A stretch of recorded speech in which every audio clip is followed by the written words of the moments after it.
How bloodworms affect the biodiversity in Cold Spring Harbor. Abstract.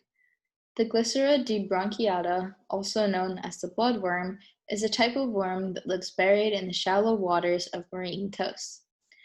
The bloodworm burrows in the sand of these shallow waters to hide from the predators and to look out for their prey.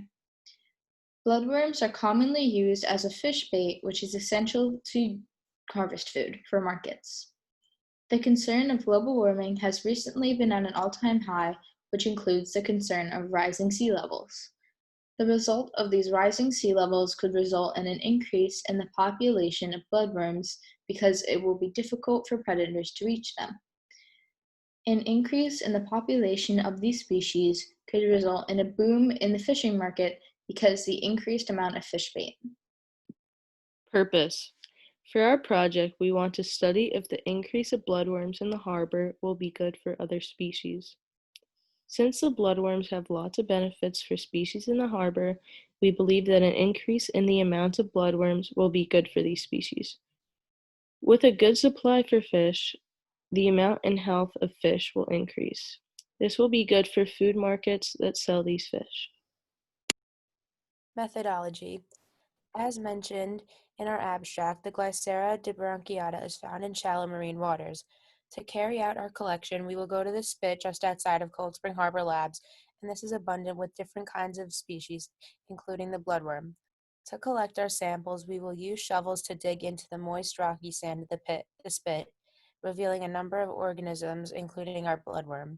To bring the organism back to the lab, we will put it in a clear plastic tube with a screw on top so that they can't escape. Limitations. Although this experiment was good, it failed to recognize these following items.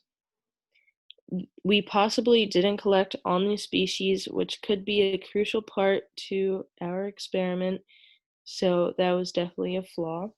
And we were not able to determine the quantity of the bloodworms that were in the spit outside of the labs. Delimitations.